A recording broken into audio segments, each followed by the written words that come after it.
आप सबको नमस्कार। सर्वप्रथम इस धरा को नमन करती हूँ। आम्बेकर जी और यहाँ उपस्थित तमाम लोगों ने मेरा नाम चुना।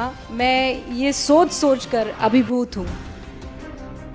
मैं किस्मत वाली हूँ कि आप लोगों के समक्ष हूँ, आप लोगों के सामने हूँ और अपने दिल की बात कह पा रही हूँ। वैसे तो बीच में वो स्क्रीन की छाया होती है, वो पर्दा होता है, आज वो पर्दा भी हट गया है, तो और ज़्यादा प्रसन्न हूँ कि आपकी आंखों में आंखें डालकर सच कह पाऊंगी।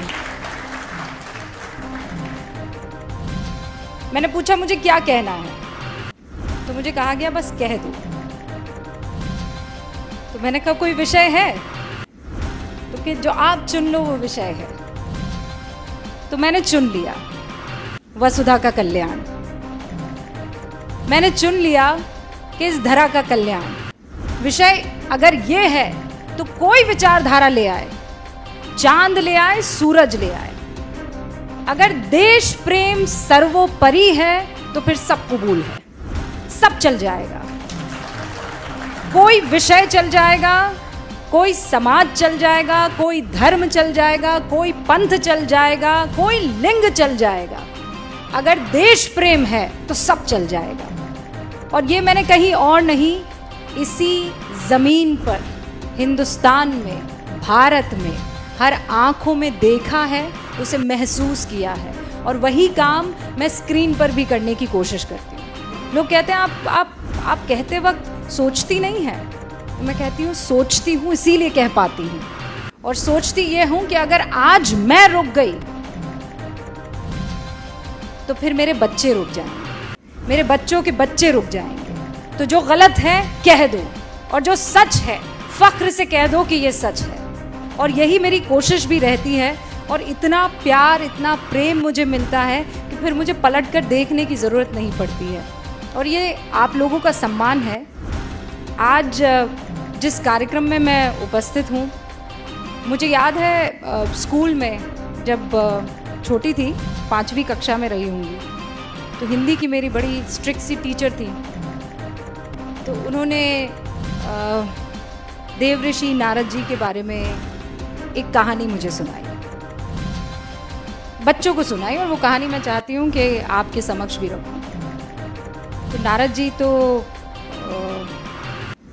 आज तो क्या वाईफाई है, क्या 5G है, क्या 4G है। नारद जी ने तो उसका इस्तेमाल बहुत पहले ही कर लिया था। प्लेन की ज़रूरत नहीं थी, वो टेलीपोर्ट करते थे, तीनों लोकों में जाकर अपनी बात कहते थे।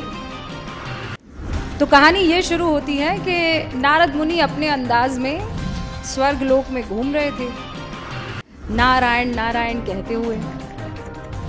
तो अचानक उनको कुछ सूझी, तो उन्होंने भगवान का रुख किया और भगवान से कहा, आपसे एक प्रश्न पूछूं? तो भगवान ने कहा पूछो। ये जानते तो थे कि नारद जी के मुंह से निकल रहा है तो पंगा तो होगा, लेकिन पूछो। उन्होंने कहा, भगवान ये बताइए कि आपका सबसे प्रिय कौन है, आपके हृदय में कौन वास करता है, कौन है जो जिससे आप बेइंतहा प्रेम करते हैं, स्नेह करते हैं। तो भगवान मुस्कुराए और उन्होंने पृथ्वी की ओर देखा और वहाँ इंसानों का टोला था, इंसानों की बस्ती थी। कोई किसी काम में लगा हुआ था, कोई लकड़ी काट रहा था, कोई खेती कर रहा था, कोई अपने हिसाब का जो उस वक्त काम था वो कर रहा था, कोई महिला खाना बना रही थी। तो प्रभु मुस्कुराए और उन्होंने कहा कि ये मेरे दिल में वास करते हैं, इनसे मुझे बड़ा स्नेह है। तो नारद जी को बड़ा गुस्सा आया। तो उन्होंने कहा कि आप मनुष्य की बात कर रहे हैं? तो प्रभु मुस्कुराए और प्रभु ने कहा मनुष्य की बात कर रहा हूँ। तो उन्होंने कहा अरे नारायण नारायण मैं करता फिरता हूँ, ऐसा कोई पल, ऐसा कोई वक्त नहीं गुजरता कि मेरे मुख से नारायण नारायण ना निकले। और आपको प्रसन्न करता है मनुष्य, आपको पसंद आता है मनुष्य, आपका स्नेह मनुष्य से। तो प्रभु फिर मुस्कुराए, उनकी अपनी लीला। उन्होंने कहा कि इस मनुष्य को मैं छोड़ दूंगा, तुम बस ये मेरा जो इम्तिहान है उसे पास कर लो। तो नारद जी ने बोला, ऐसा कौन सा इम्तिहान है कि मैं पास ना कर पाऊं? प्रभु आप कहिए, करना क्या है? तो प्रभु ने देव ऋषि को कटोरा दिया बड़ा सा, और उसे एकदम एज तक दूध में भर दिया। और प्रभु ने कहा कि अब इसे तुम तीनों लोकों में लेकर घूमो, पर ध्यान रहे एक बूंद दूध की नीचे ना गिरने पाए। तो देव ऋषि ने कहा कि अरे ये क्या बड़ी बात हो गई, ये तो मैं चुटकियों में कर दूंगा। तो उन्होंने कहा फिर मिलते हैं। और नारद मुनि जी कटोरा थामे, दूध से भरा लबालब, तीनों लोकों का भ्रमण करके आ गए। प्रभु के सामने पहुंचे, प्रभु मुस्कुराए, कहा लौट आए? तो नारद जी ने तानी हुई भुओं के साथ कहा, प्रभु लौट आया, एक भी बूंद ना गिरी? तो उन्होंने कहा ना, एक भी बूंद किसी लोक में ना गिरी। तो बहुत ही गजब हो गया, इस बीच तुम मेरा नाम लेना कैसे भूल गए? तो उन्होंने माथा पकड़ा,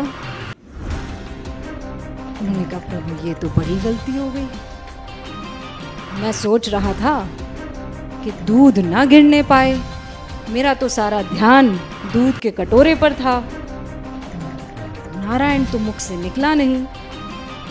तो प्रभु फिर मुस्कुराए और प्रभु ने कहा, इसीलिए मुझे मनुष्य पसंद है। वो जिंदगी की हर तकलीफ से जूझता रहता है, वो हर मुश्किल से हर रोज गुजरता है, उसकी जिंदगी के कटोरे में परेशानियों का दूध लबालब है, लेकिन फिर भी वो मेरा नाम लेना नहीं भूलता है।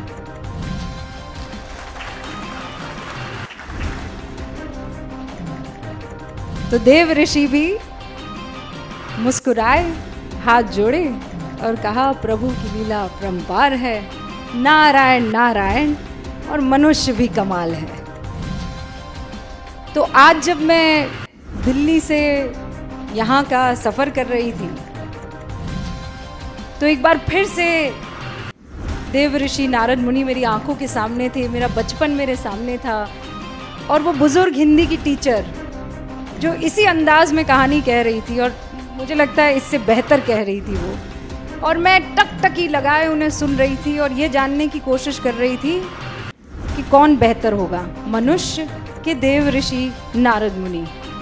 लेकिन प्रभु की लीला, अब इसे आप कट्टू जोड़ दीजिए पत्रकारिता में। हाँ, हमें करप्शन उजागर करना है, देश की नीतियों पर, तमाम तरीके की राजनीति पर, हर तरीके की कवरेज करनी है, क्राइम भी हो रहा है, महिलाओं के उत्थान की बात करनी है, समाज के कल्याण की बात करनी है। तो ये कटोरे में दूध है, लेकिन क्या इस बीच मैं इस धरा के कल्याण को भूल जाऊंगी? वो भी मुझे ध्यान रखना है। और एक पत्रकारिता का उसूल हमें सिखाया गया था, सत्यम शिवम सुंदरम, लेकिन सत्य हमेशा सुंदर हो ये जरूरी नहीं है। और जिस दिन मेरे पत्रकार बंधुओं ने ये समझ लिया, ये जान लिया कि सत्य कड़वा होता है, और उसे पीना भी सीखो और उसे पिलाना भी सीखो। कई बार ये दुखी कर सकता है, लेकिन अगर सत्य को अपनाएंगे नहीं तो फिर आगे बढ़ नहीं पाएंगे। वो कहते हैं या तो आप इस तरफ आ जाती हैं या इस तरफ आ जाती हैं, कोई ग्रे एरिया भी छोड़ दीजिए। लेकिन जब आप धरा की बात करते हैं तो वहाँ कोई ग्रे एरिया छूटता नहीं है, फिर तो सच होता है या झूठ होता है। और हर बार आज के दौर में मैं ये महसूस करती हूँ, क्योंकि आप सभी लोग सोशल मीडिया पर होंगे, आप कुछ लिख दीजिए, आपके ऊपर बौछार होने लगती है। प्यार कम होता है, नफरत की बौछार ज़्यादा होती है। तो क्या वो आपको कुछ कहने से रोक देगा, ये आपको तय करना है। क्या उन गालियों से आप सत्य सामने रखना छोड़ देंगे, ये आपको तय करना है। और मैं हमेशा अक्सर जहाँ जाती हूँ ये कहती हूँ कि मैं आइसक्रीम नहीं हूँ कि जिसे देखकर, जिसे सुनकर हर कोई खुश हो जाए। मैं एक पत्रकार हूँ और पत्रकारिता में दो पक्ष ही होते हैं। अक्सर ये सिखाया जाता है कि पत्रकारिता में आपको अनबायस्ड होना चाहिए। बहुत लोग मेरी बातों से इत्तेफाक नहीं रखेंगे, लेकिन मुझे ये कहना आप लोगों के सामने ज़रूरी है, जब देश की बात आएगी, वतन की बात आएगी, तो इसमें अनबायस्ड कोई कैसे हो सकता है। एक आतंकवादी दनादन गोलियां चला रहा है, आप निष्पक्ष हो जाएंगे। एक 8 साल की बच्ची के साथ बलात्कार हो रहा है, आप निष्पक्ष हो जाएंगे। आपको पक्ष तो लेना होगा ना। या आप जो कहते हैं कि इन मसलों पर निष्पक्षता चाहिए, इन मसलों पर निष्पक्षता कैसे हो सकती है जब वतन की, जब धरा की, जब लोकतंत्र की, जब हिंदुस्तान की, जब भारत की बात आती है, तो इसमें निष्पक्षता कैसे हो सकती है। कोई माई का लाल मुझे बता दे कि नहीं, निष्पक्षता के नाम पर वो हिंदुस्तान को एक तरफ कर देगा और वो दूसरी तरफ खड़ा हो जाएगा। तो ऐसे में अगर कोई कह दे कि आप निष्पक्ष नहीं हैं, तो मुझे कबूल है। अगर हिंदुस्तान के साथ खड़े रहना, उसके मूल्यों के साथ खड़े रहना, उसके लोकतंत्र के साथ खड़े रहना निष्पक्षता नहीं है, तो मुझे कबूल है। और उन तमाम पत्रकार बंधुओं से ये बात मैं बहुत साफ तौर पर कह देना चाहती हूं कि जिस दिन आप बेझिझक, बगैर किसी डर के, बेखौफ होकर अपनी बात रखने लगेंगे, तो फिर आपको तालियों की दरकार नहीं रहेंगी। फिर मुख से दुआएं ही निकलेंगी, आशीर्वाद ही निकलेगा। और फिर आपको ये नहीं सोचना पड़ेगा कि मैं जाऊंगा तो 4 लोग मेरे लिए तालियां बजाएंगे कि नहीं बजाएंगे। उन तालियों की दरकार मत रखिए। बाहर से लोग क्या कहते हैं वो मत सोचिए। ये सोचिए कि इस वक्त इस ज़मीन को किस चीज़ की ज़रूरत है। इस ज़मीन को निडरता की ज़रूरत है, इंस्पेक्शन की ज़रूरत है, आत्मचिंतन की और मंथन की ज़रूरत है। और फिर मैं कह रही हूँ, कोई विचारधारा हो ना, किसी को चांद पसंद है, कोई ना, किसी को सूरज पसंद है, कोई ना, पर है तो धरा ही के ना, है तो धरती ही के। और जब तक वो धरती में सम्मिलित है, वो चांद हो कि सूरज हो, वो हमारे हैं और हम उनके साथ खड़े हैं। अपनी बात को मैं यहीं विराम देती हूँ, लेकिन इस उम्मीद के साथ कि मेरे जैसी उन तमाम आवाज़ों को आपका आशीर्वाद हमेशा मिलता रहेगा। और जब तक आपका आशीर्वाद रहेगा, जब तक हिंदुस्तान की जनता की आंखों में जो ऐसी चमक मैं देख पा रही हूँ, चमक रहेगी, हिंदुस्तान को विश्व गुरु बनने से फिर कोई नहीं रोक सकता है। एक बार फिर से आप सभी का बहुत बहुत शुक्रिया। और मुझे बहुत खुशी हुई आप सबके बीच में आकर अपनी बात रखने की। ऐसा लग रहा था जैसे मैं नहीं, दो मन आपस में बात कर रहे हो, दिल से दिल तक एक बात पहुंची हो। बहुत बहुत शुक्रिया आप सभी का। Chanakya news India live TV को आवश्यकता है उत्तर प्रदेश, राजस्थान, मध्य प्रदेश के सभी जिलों में जिला ब्यूरो हेड व रिपोर्टर की। संपर्क करें 9643761495 www.chanakya-media-network.com। Registered by government of India, CMN media PVT LTD। अब आप अपने चहेते चाणक्य न्यूज इंडिया को जल्द ही देख पाएंगे Jio TV, Airtel X stream, rock TV, ई बाबा टीवी और बहुत से लीडिंग OTT प्लेटफॉर्म पे। चाणक्य न्यूज इंडिया से जुड़ने के लिए संपर्क करें 9643761495।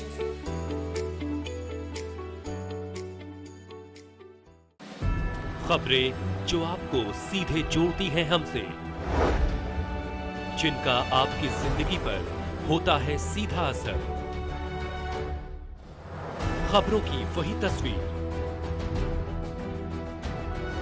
बिना बदले बिना डरे, जज्बा सच का लिए, सच दिखाते हैं।